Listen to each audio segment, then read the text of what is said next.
Smoke is the 10th best beginner operator in Rainbow Six Siege, and while he is the most difficult operator to play on this entire list, he's also the operator that will teach you the most out of all the defenders in the game if you stay committed to him. Because these 10 beginner operators weren't picked off simplicity alone, but also because of their strength and learning potential. These are the two key factors to being successful right away as a beginner player, while creating an environment that develops your skills and increases your potential for success. Each op on this list will teach you different skill sets that will make the game easier to learn and guarantee that you keep getting better. They'll also bring instant results to your R6 game, showing you just how good they are right from the start. We'll break every single one down so you know exactly what loadout to run, how to play them, and most importantly, why you should play them. With that being said, let me try and convince you to play Smoke. Despite being the hardest operator here, Smoke has the ability to teach you nearly every single fundamental skill in the game. You'll learn the beginner setups like where to put rotate holes and lines of sight, but you'll also learn advanced tactics like how to hold map control, stall time, and the insane strength of vertical play. Most importantly of all, Smoke will teach you playmaking. Playmaking and versatility is the pinnacle of ability in R6. If you learn to adapt to the other team and make smart plays, you're able to clutch rounds or shut the attackers down before they even get started. If you're just looking for pure aura maxing, get good with Smoke.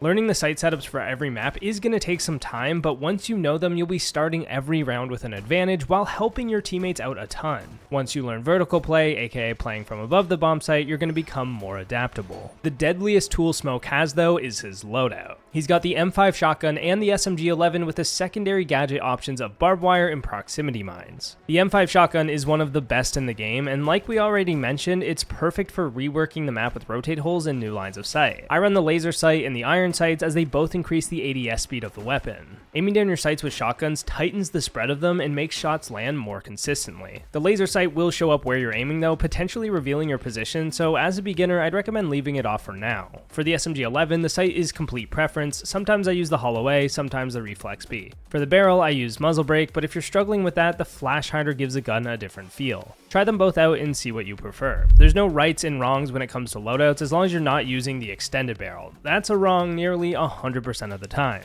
This loadout thrives in the close range. You'll want to contest attacker entry points without exposing yourself to long range angles. Tucking around doorways and holding it with the shotgun is a very good skill to develop, learning to time your swing off the audio of the attacker's footsteps. The smokes are what allow you to get into these positions when retaking space. Just smoke off the doorway, take the space, and now you're holding it with the shotgun again, which wins out against ARs 9 out of 10 times. This is just one of the plays in Smoke's playbook. And the more you think of them as an entire playbook, the more options you have and the more dangerous you become as a player. If you only learn one way to play Smoke, you're missing out on all the other plays that he has available. That's why starting out, you'll want to learn the basics first. Figure out the site setups and learn how to use those smokes in and around the bomb site. This is what we call anchoring, to stop attackers from just walking into it. Learning the basics of this is going to be your part 1. Once you feel pretty comfortable doing that, move on to the next stage, extending. Now you're in unfamiliar territory where you're not really sure what to do. The idea here is just to extend the bomb site out by a single room. Honestly, this is going to be a big jump, but using those same strategies that you learned as an anchor is the key to success here. Instead of stopping the push into sight, your goal is to maintain map control of the room adjacent. If you can stop them from getting control of this room, they aren't able to pressure the bomb site from this direction.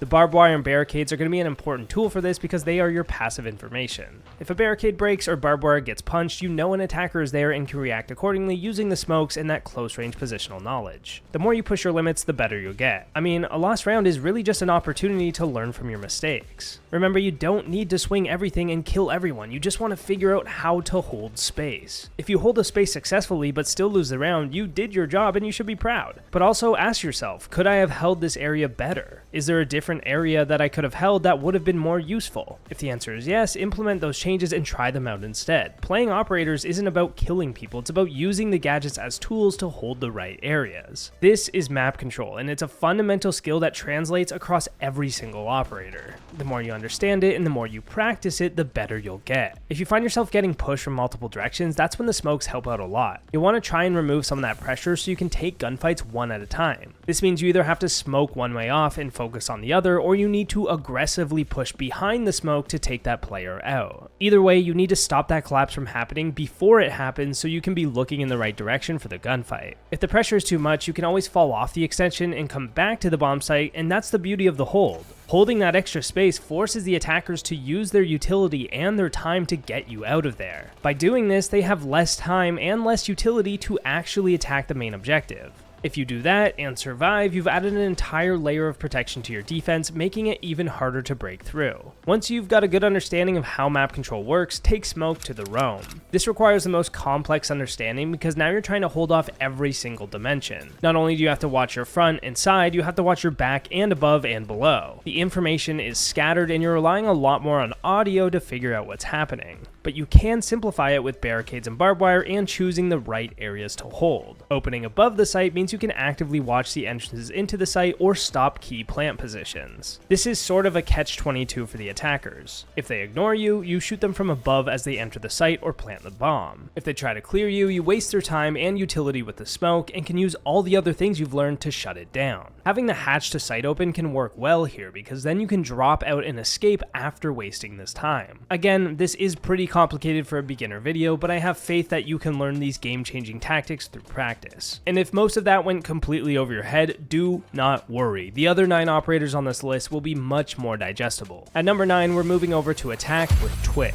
Twitch is a fantastic beginner operator because with her you'll learn the most useful yet most neglected skill in R6, droning. Twitch has 2 regular drones like every other attacker, but then she has 2 taser drones on top of that, bringing her up to 4 drones total. Every single one of these can be used for gathering info, but the taser drones have a lot more purposes, like zapping stuff and breaking it. There's a lot of different gadgets the drone can break, including default cameras, which adds massive playmaking factor that we'll talk about shortly. You'll figure out all the intricacies and the specific details of what you can and can't break with the Twitch drones after getting some playtime in. The core thing to learn from Twitch as a beginner is how this information helps you. Gathering info is a fundamental skill in R6. Info is the backbone of every decision you make and every brilliant play. Without information, you are constantly guessing and putting yourself at risk, but with info, you gain certainty and reduce that risk. The lower the amount of risk you have, the more likely your decisions work out in your favor, and this is why I recommend learning Twitch so much. Because even if your drones get shot, you've got 2 more to practice this skill. She also has smoke grenades, which will teach you some of the basics of playmaking, which we'll dive into more detail on in a bit. But first, let's cover this loadout, because it's definitely an interesting one. The F2 is her assault rifle, more commonly known as the gun with the most recoil in the entire game. If you're brand new to FPS games, don't use this, it's gonna be a nightmare. I can barely control the recoil on this thing, and I have over 10,000 hours, okay? Just use the 417. This is one of the best DMRs in the entire game, and with there being so many of them, learning to use them well is worth your time. I run the angle grip on DMRs to gain a faster reload time since the recoil is virtually non-existent anyway. The muzzle brake is enough to keep it down on its own, but I find the suppressor leads to some weird things happening, but again, I encourage you to try it out and see what you think. ACOG scope is simply the best scope in the game, so when I run it, I do. For secondaries, the Magnum has a ton of recoil, but the P9 is kinda nasty, so I'm always running that, and in terms of secondary gadgets, just run smokes. Like I mentioned before, smokes will teach you the basics of playmaking, which is exactly why you'll want to use them. Claymores won't really teach you anything besides baiting for kills, and on attack you need to actually attack and take space. Running smokes are going to help with that, while claymores will stagnate your progress. Your beginner strategy with Twitch is very simple. Learn how to drone and learn what she counters. If you learn how to play Twitch, you'll also learn how to play Flores and Brava, the other 2 attackers who are also drone operators. Between the 3 of them, you can counter nearly every single piece of utility that the defenders might bring. Not only that, but you'll learn what defenders counter these attackers and how to play those operators to maximize their value. You just need to pay attention to the strengths and weaknesses of each character and their gadget. As Twitch, there's 2 main strategies. The first is driving the drones into sight and trying to destroy as many defender gadgets as possible off the start of the round so that it doesn't affect you or your teammates later on. The second is to carve out a specific pathway to get into an area undetected. This looks like taking out important default cameras and getting rid of the traps that would reveal your position. By doing this in important areas, you can get into powerful positions and surprise the defenders. However, the higher in skill you climb, the more defenders will hear and shoot your Twitch drones, and that makes it harder to get value out of them. That's why waiting to use the drones until later in the round is a great idea. This way the defenders will already have pressure on them from other areas via your teammates. Those distractions make your success with the drones even more likely. Pulling off those flanks will also become much easier when there's chaos ensuing from other areas from your teammates. This will teach you the essentials of good timing, which is a massively underrated skill. But let's back it up a second, because the entire point of using Twitch in the first place is to learn how to drone. After all, every attacker has drones, making it a fundamental skill. The more you figure out how to both gather info and keep your drones alive, the more reliable your information is and the more success you'll have. There's an infamous concept in R6 called siege timing, where you get unlucky and turn away just as someone peeks you. But I don't believe in that crap, because truthfully, it's the biggest cope in the entire game. If you complain about siege timing, you're coping with the fact that you don't know how to drone and gather information safely and appropriately. Siege timing only happens when you don't have the info to make the right choice. But when you do have the info, you become the siege timing. When you're watching a defender who's holding your entrance using a drone, you can wait until they decide to leave. That's when you get off the drone and walk in, shooting them in the back. They're sitting there thinking, man, siege timing, I was just watching that, when realistically you're wielding the info to cause that siege timing to happen. If they don't have the traps or information to know that you've walked in, they're completely screwed. And that's the secret to using info. Information is really strong when you can act on it. So when you're droning, make sure you're close enough to your drone that you can get off and make the play. The biggest mistake I see with new players is they drone and drone and drone and drone and drone until their drone gets shot. They've droned so far that by the time they get off of it, they can't even be sure that the room right in front of them is still clear. So drone out one room at a time, then take that space. Then repeat the process so you are constantly in a position to act off your info. That way, if a defender does rotate towards you, you're there to take them out and maintain control of the space. Maintaining space is the key to literally everything in this game. Learning to drone is the first step to doing it well without the added risk. So play Twitch to start mastering this fundamental right away. Moving back to defense now, at number 8, it's Melusi. Melusi is not only a top 10 beginner operator, but a top 10 operator for all ranks, being featured in my last video where I ranked the top 10 operators for Year 10 Season 4. Melusi's good because she's just objectively better than all the other trap operators. She has 4 banshees, which I just call wubs,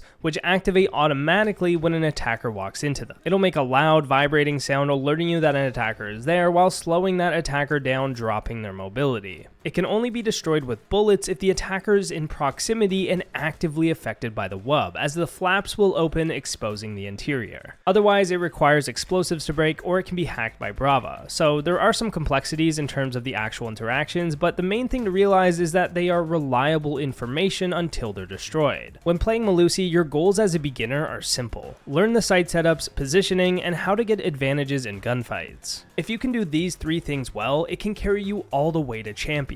The majority of players in North America peek and swing everything. It's just a Call of Duty match with gadgets. But by sprinkling in just a tiny bit of strategy, you can completely punish these players and come out on top time after time. Melusi is the operator to do that. She doesn't have like the best guns in the game, but the MP5 is the textbook definition of reliable. I run Flash Hider and Vertical Grip on this one. For a secondary weapon, you'll want to use the shotgun to learn those sight setups. Only run the pistol if you're using the Super 90, which I don't really recommend, but it is an option. Impact grenades are my go-to nearly every round because they are versatile, being great for playmaking off of the wubs, countering shields, and making rotates on the fly. When it comes to placing the wubs, it's pretty straightforward. Tucking them beside the doorways makes them the most difficult to see and the hardest to shoot, as the attackers will have to turn around fully once it activates. The attacker is then easier to kill, and it's more likely that they won't destroy the wub beforehand. However, the downside of this is that the attackers can lurk up to the doorway and hold angles through it, meaning you won't have the information on them yet. For sites like this, it's more important to have information on the space on the opposite side of the doorway so that the attackers can't walk up and hold crossfires through the site. I see a lot of people make this mistake with a Rooney as well. What you want to do instead is to put it on the opposite side of the door so that it activates before the attackers get to that angle. That way it's giving you a heads up on the attacker and your team isn't getting shot in the back, even though they probably love back shots anyway. That's pretty much it when it comes to the wubs. You have the tuck wubs for entranceways and the ground/wall wubs for information. Here's when the real learning begins though, because anchoring with Melusi is all about positioning and gunfight prioritization. Using the wubs to cover your back allows you to focus on whatever area is the most important at the time. That might be the one other path your wubs don't cover, or sitting near them to capitalize off attackers pushing into them. You can be there to help and support your teammates without having to sit and watch a flank route thanks to the wubs. Playing off the wubs means you're sitting near them, ready to swing when the traps go off. There's 3 advantages that you gain when doing this. Firstly, that attacker is slowed, making them much easier to aim at. If you're swinging actively, you'll be faster and harder to shoot. Secondly, they may look away to shoot the wub, meaning they're not even aiming towards you. This gives you another advantage because you'll already be aiming at them as you peek. And the third advantage is the advantage of passive angles. When waiting to peek off the sound of the wub, you should be in cover, not exposing yourself at all. As long as you stay alive, you're able to swing when they run into it, but if you over peek and hold the angle through the doorway, the attacker can check the angle before walking into the wub,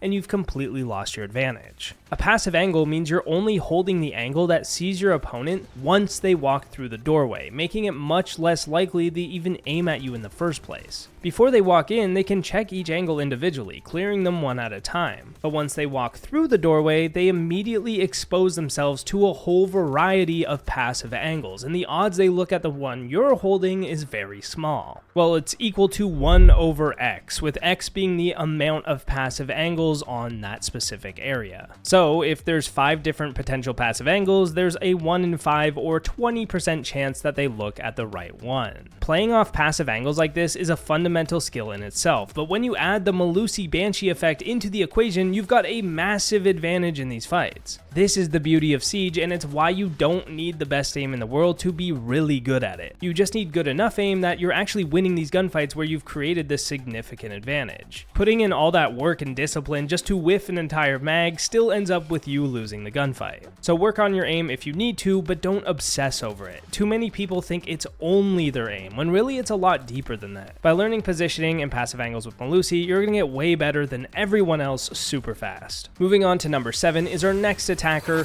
Nomad. Nomad's insanely strong, from Copper all the way to Pro League, for both solo queue and squad play. She's gonna be your perfect attacker for learning map control on attack. Taking space and holding that space is the backbone of every play when attacking. By taking space, you can pressure the bomb site and use your utility to force people out of positions. Your goal on defense is the opposite. It's to hold the space to stop the attackers from doing this. Making space your #1 priority and the focus of everything you do will elevate your game substantially. The best players in Champion aren't thinking about getting as many kills as possible. They're just thinking about holding space. That space is what gets them a lot of kills. That's pretty advanced for a beginner video, but the quicker you understand this concept, the quicker everything you do in this game makes sense. With Nomad, her ability not only holds space and maintains space, but it creates space. By learning her, you're learning one of the most essential concepts there is, and that knowledge will translate to every single character in the game. Plus, she's just really fun, guys, with the air jabs tossing defenders around like a bag of bones. For a loadout, her ARX is extremely beginner friendly, dealing high damage and having low recoil. If your aim sucks, this is the gun for you because it's a body shot demon. I run muzzle brake and vertical grip on it, and I'm bringing flashbangs nearly every single time. Flashbangs give you playmaking power, while breaches are more niche and should really only be picked for solo strategies that I'm not going to go into detail on today. Just stick to flashbangs for now and you'll find a lot of success. Nomad on the surface is very simple, which is why she's great for beginners. You just shoot the air jabs, and if a defender walks into their proximity, they get launched to the side. They're great tucked beside or above doorways where they're much more difficult to shoot since they're not bulletproof. This is typically how you'd place them for flank watch, cutting off rotates, and maintaining map control. Like Melusi, you have 2 options when it comes to how to use them.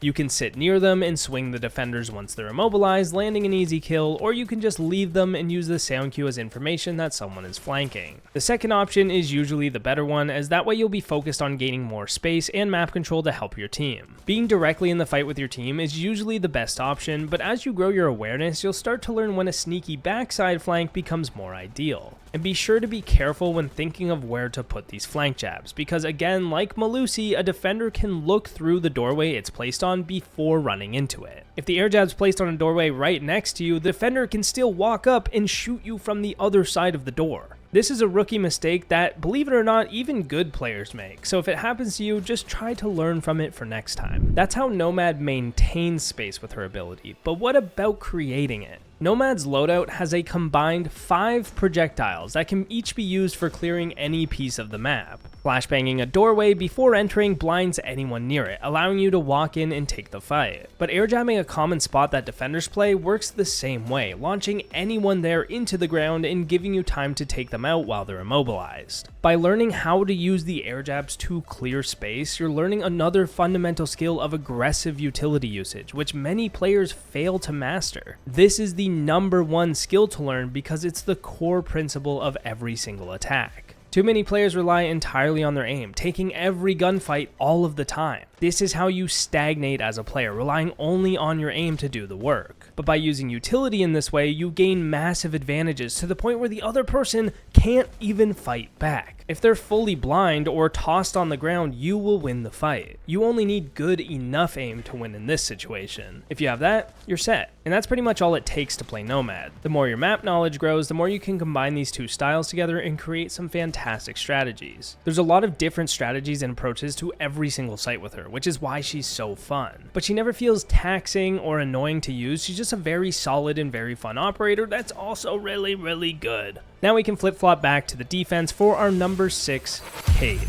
This is going to be a shorter one because Cade is extremely easy, but he's also extremely important. There's a full complex web between the hard breachers on attack and the wall denial on defense. Attack is trying to open the reinforcements, while the wall denial is trying to stop them from opening the reinforcements. If you can keep the main wall shut on your defenses, it makes defending that site a whole lot easier. Learning the complexities of wall denial and hard breaching is going to be very important, and Cade is the first step to that. Cade has the option between the TCSG shotgun that fires single round slugs or the AUG A3 SMG. Both of these weapons are great, it just comes down to preference and sight selection. Some strategies might want that ACOG scope on the TCSG, but for closer ranges, the AUG is going to be more dominant. When I run the AUG, I use the Magnum as a secondary so I can still make important lines of sight that I would normally make with the TCSG. The Cowboy pistol can be fun for one taps, but it's not very beginner friendly, so I'll let you make your own decision on that. When it comes to Cade, always run the C4. C4s are the best secondary gadget in the game. Basically, if it's an option on any operator, just use it. Now, you can run barbed wire and use electro claws on it, but it's just not that feasible, and in most cases it's a waste of electro claw and a waste of a C4 spot. When the prep phase starts, figure out what wall is the main breach. If you don't know, you'll know eventually, but it's typically an exterior wall that leads directly to the bomb site. Basically, whatever wall or hatch the attackers usually get is the one you want to electrify. Each claw has a spherical radius that will propagate through walls so you can hide the claws and make them harder to destroy. The less counters the attackers can use successfully, the more likely that that wall stays shut. And when it's shut, your defense is stronger. Thatcher's going to be the #1 counter to Cade, so if the other team is consistently running him, you probably want to stop picking him as he'll be a bit of a waste. Maverick will also be able to burn through an electrified wall on his own. But when it comes to Ace, Thermite, Hibana, and Heartbreach tools, Cade is what's shutting them down. The reason Cade is such a good beginner operator is because you just put the claws down and call it a day. Now you can play anywhere on the map and practice the other aspects of the game that are so important, like positioning, using cover, and playing off your teammates. The gadget isn't always going to keep the wall shut, but it forces the other team to work together to get it open, and it wastes time. The less time that they have, the worse decisions that they make. Once you've played Cade for a while, you can take it up a level with Cade tricking, picking up and replacing the claws to dodge Thatcher EMPs and Callie's lances. We'll save that one for another video though. Our next attacker is Sledge at number 5. Sledge is the most well-rounded operator in the entire game. He's very straightforward and iconic. You just shoot people and hammer stuff. You sledge walls, floors, utility, hey, even people. You can really tell that you've mastered positioning once you start getting kills with the sledgehammer. Sledge is a fantastic beginner pick for many reasons. Firstly, he's super simple. Hammer. Not only that, you'll learn the maps quicker by busting through all the walls and floors. Opening floors above the site is what will teach you vertical play, which is extremely powerful the higher in skill you climb. By opening stuff, you create pressure on defenders, and pressure is a skill in itself that most players don't learn. However, with Sledge, you will. The last aspect of Sledge that makes him so great for beginners is his grenades. Learning to clear utility and use your gadgets is again something most players don't build a habit around. They rely too heavily on gun skill and aim and then stagnate later on down the line. line, like an Emerald and Diamond, which is the peak of stagnated players. Here, 95% of the player base got there off aim alone, but they haven't developed the foundational skills to beat better players. That's why developing these good habits for your game right from the start will set you up to blow past these ranks in the future. I'm here to give you the information in order to do that. Whether you take it or leave it is up to you. Now, the L85 is Sledge's AR, and this thing fucks, boys. It's got very manageable recoil and hits like a truck, which is perfect for beginner players. Toss on the flash hider and vertical grip along with an ACOG scope and you'll be clapping cheeks in no time. Flash hider and vertical grip is the go-to loadout for almost every gun, so when in doubt with your loadouts, just use this. The sight preference is always up to you. It really doesn't matter. Run the ACOG on attack, run whatever on defense. Sledge also has the Reaper Mark II, which is the worst secondary SMG in the game, but it's still better than most pistols, so that's what I use. Unless you're trying to sledgehammer people and have fun,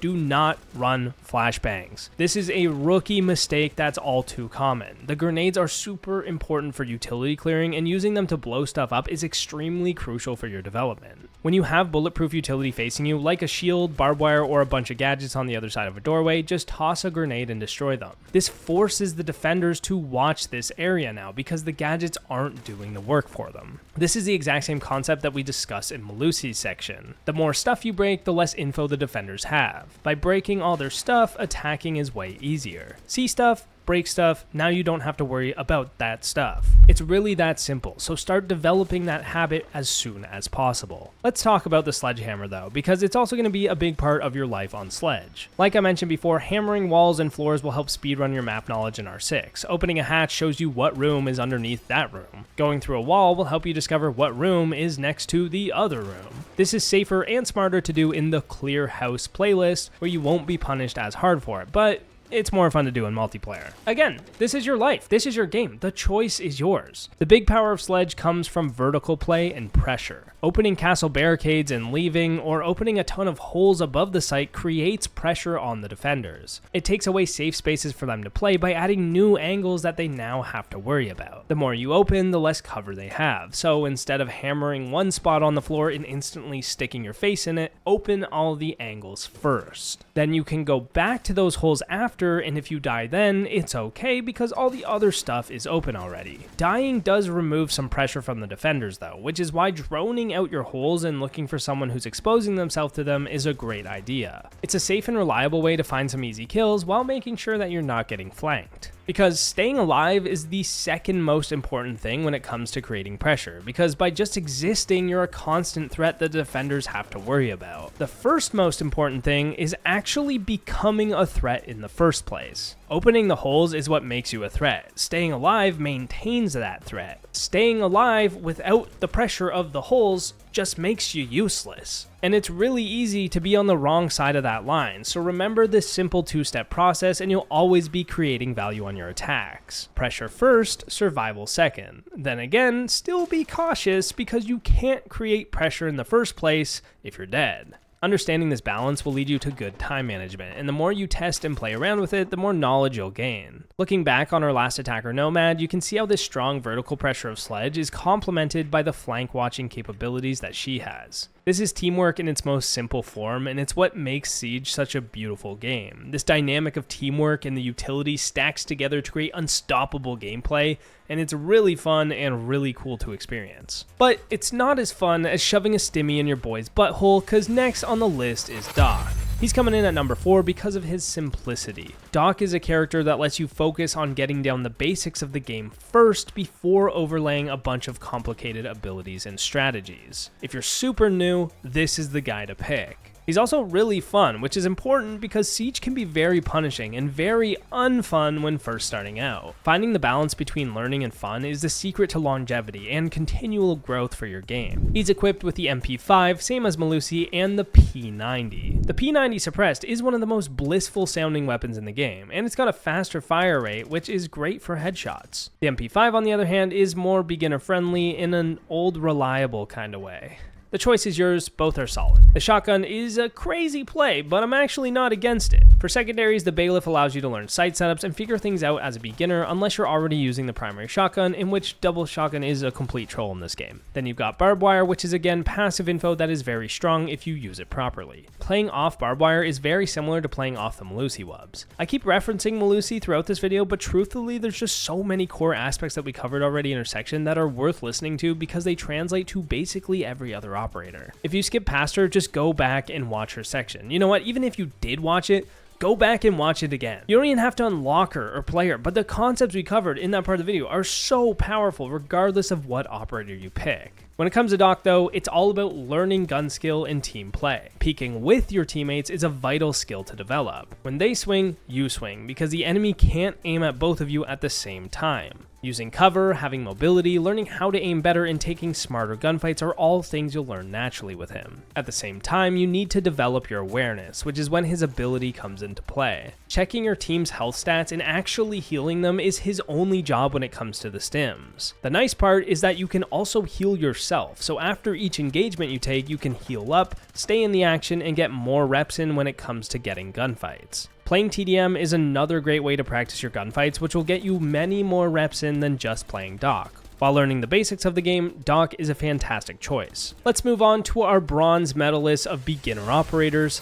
Ace. Now, some people will tell you that Thermite is the beginner Heartbreacher of choice, and although Thermite is a lot more simple than Ace, he's not going to teach you as much and he's not going to be as effective all of the time. Ace is a character that will be good every single round on every single site, and that's not the case with Thermite, which is why Ace has made this list and Thermite hasn't. With that being said, Thermite is still a great beginner pick as well, but by playing Ace, you're going to learn all the same things you will on Thermite and more. Ace will teach you the basics of hard breaching on attack while also showing you the strength of gadget versatility, sound cover, and playmaking. Making big plays is Ace's specialty, and playing him will make you a master at it. For a primary, he's got the AK-12, the best gun in the entire game. It has a high rate of fire, high damage, and fairly manageable recoil once you get a little practice. Head to the shooting range and practice spraying this bad boy over and over, and you're going to pick it up pretty quick. Running flash hider and vertical grip is the best combination for recoil on this gun. Also, run the ACOG. The entire point of playing Ace is to breach open new,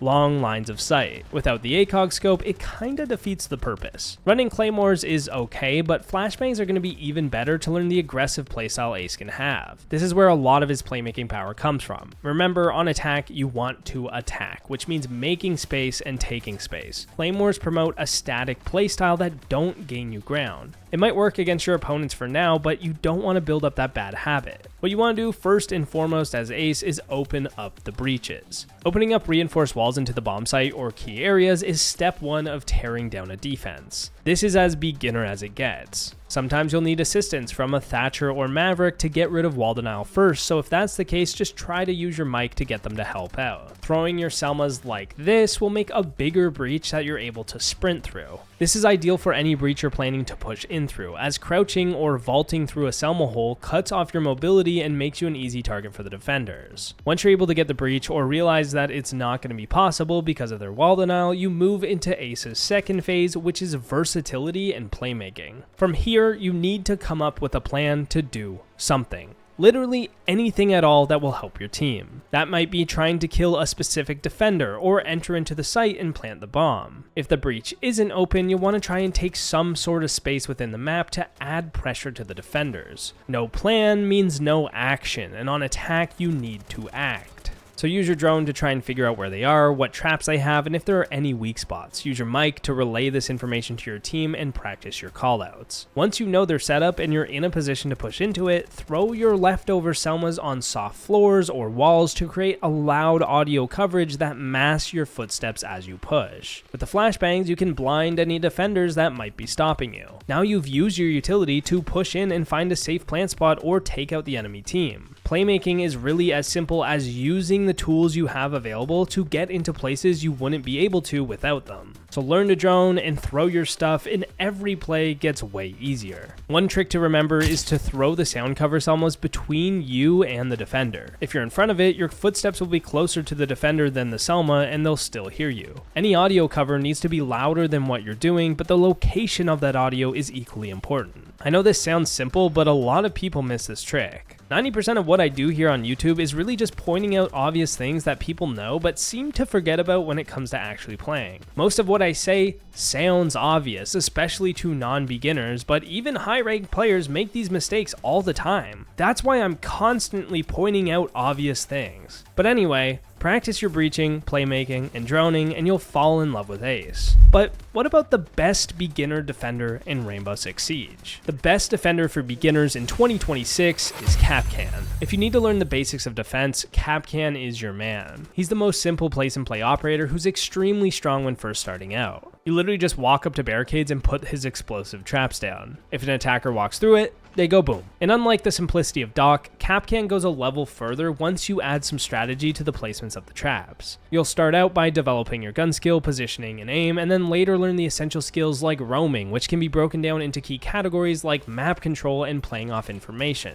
What I'm basically saying is Kapkan will teach you a lot about how to play defense while getting you free kills at the same time. His loadout consists of the 9x19 VSN, which has a much more manageable recoil than other high rate of fire guns, making it the perfect tool to learn Siege's punishing recoil. Instead of Flash Hider on this one, throw the Compensator on it. This eliminates a lot of that side-to-side recoil and your focus becomes just pulling down. The PMM pistol is one of the best in the game, dealing a ton of damage per shot, and between the barbed wire and bulletproof camera, he's got some extra information to help you grow as a player. But when it comes to actually playing him, what's the game plan? There are two distinct ways to play Kapkan. One is traps to kill, and the other is traps for info. Placing your traps to kill means you're trying to actively get kills with the traps, taking the load off you and your teammates to do all the heavy lifting. Traps for info are a little different, dealing low damage but giving you the loud audio cue of the explosion, notifying you that someone is there. For fresh beginners, trapping to kill is the better option, despite most people doing it the other way around. Placing 2 traps on one doorway and 3 on another are the best way to improve your odds of getting kills with the traps, but to understand why, I'll have to explain how the health system actually works in Siege. Firstly, there are 3 types of operators in R6, a 1 armor 3 speed, a 2 armor 2 speed, and a 3 armor 1 speed. A 1 armor has 100 HP, a 2 armor has 110 HP, and a 3 armor has 125 HP. Basically, you have faster but weaker, average, and then slower but more tanky. But each operator also has an extra hidden 20 HP, which is what determines whether they go down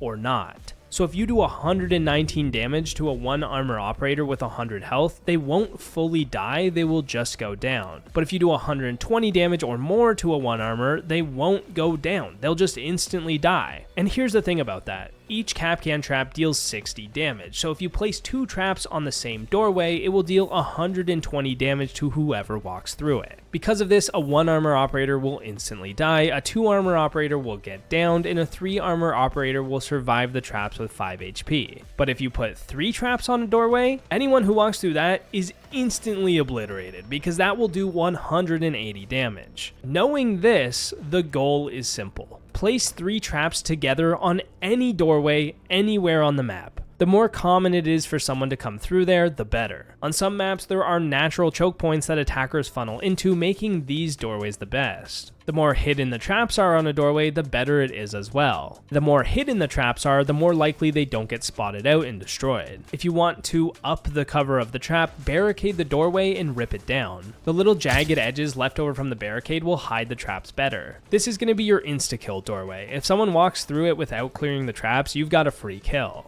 Now you've still got 2 traps left over. What you do with these depends on the map you're playing. You see, with SiegeX, Ubisoft started modernizing maps, which now have gas pipes and fire extinguishers. These gas pipes will insta-kill anyone next to them when they explode, and a Kapkan trap blowing up will also explode the pipe. So putting each of your leftover traps on a pipe door is a viable way to make 2 additional insta-kill doorways, bringing your total lethal doorways up to 3. Chalet and Border are the 2 best maps for this right now, because they each have 2 doorways with pipes next to them. Not all maps have pipes that you're able to trap next to, but these guys do. Plus, their pipe doors are in spots that the traps are well hidden and don't get checked for very often, making them the ideal candidates for free kills. If you're new, use these spots and I promise you'll be getting kills. But there's still many maps that aren't modernized or don't have pipe doors, which is when your strategy with the 2 other traps needs to change. This is when you'll want to stack them on a doorway that's close enough to where you're playing that you'll be able to confirm the kill if a 2 armor hits it. Like we mentioned earlier, a 3 speed will still get insta-killed, a 2 speed will go down, and a 1 speed 3 armor will have 5 HP. By actively playing near this trapdoor, you're able to capitalize off those traps being hit and still get the kill, unlike the 3 trapdoor that will take out anyone anywhere without your participation being needed. So that's the 3-2 trap setup, and it's the perfect strategy for starting out with Kapkan. But you can also use these traps slightly differently to learn how to roam and play off of info. This will be the second stage in beginner development, once you've got the basics of gunfights figured out. With this strategy, you'll start implementing single trap doorways, which deals 60 damage to the attacker while notifying you that they're there by the sound of the explosion.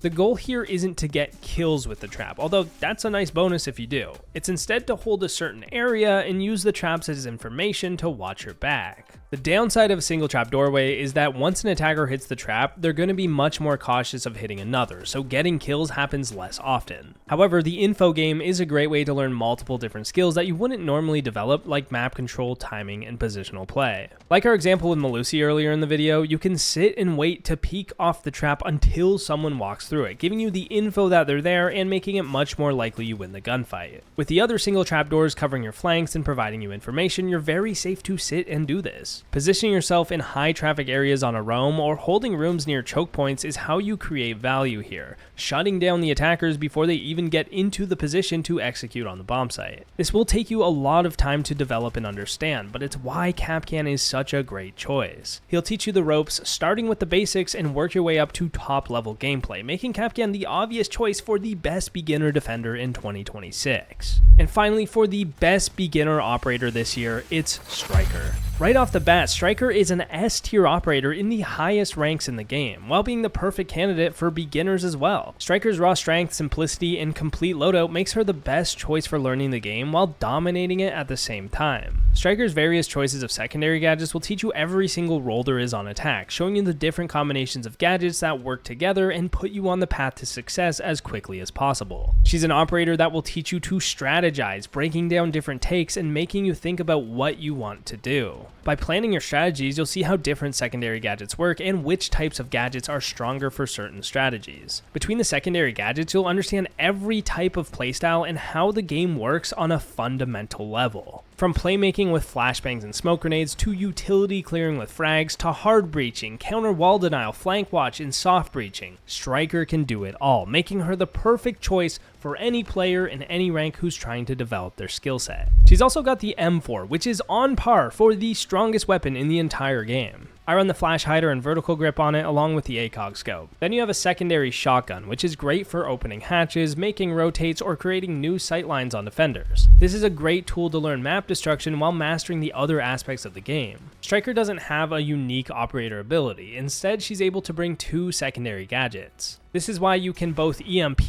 and hard breach a wall by yourself, which no other operators can do. It's also why you can smoke off angles and then flash any defenders before pushing in. It's the combination of the 2 gadgets together that makes Striker so powerful, and learning to use them this way will benefit your game greatly. What you actually run is going to be both site dependent and dependent on what you're trying to learn. I'd recommend trying all the gadgets out while looking for ways to use them together to create a strategy. Flashbangs and grenades are going to be the default loadout for her, as it allows you to destroy utility that might be stopping you while having the playmaking abilities of the flashbangs. Think about the grenades as getting rid of stuff in your way, and the flashbangs as the tools to take space safely and buy yourself time. Both of these options are also great for sound cover, like we talked about earlier with Ace. She can be the solo breacher who gets things done on her own, although it can be countered with some advanced tactics like bandit and K tricking, which is something to be aware of later down the line. She can also be the aggressive fragger, using smokes to block off angles and push in with the M4. She can be a support, running hard breach tools and claymores to open new lines of sight and lock down specific areas. As a beginner, your only focus with Striker needs to be learning the basics of attack, because there are some nuances you'll run into a little later later down the line. More than just bandit and K-tricking, running certain striker combinations is actually a weaker version of other attackers. Like with hard breach tools and claymores for example, you could just play ace with claymores. You'll have the claymore still, but then you'll get a much more powerful and useful hard breaching gadget. Or if you're running smokes and flashbangs, Ying could be an even stronger pick, as she has smokes already, but her gadget is for more advanced and more powerful flashbangs. It's why I typically default back to grenades and flashbangs or grenades and smokes, because it's a unique combination that only Striker has. Either way, you'll find a ton of success on Striker being the ultimate well-rounded learning operator in Rainbow Six Siege with a powerful weapon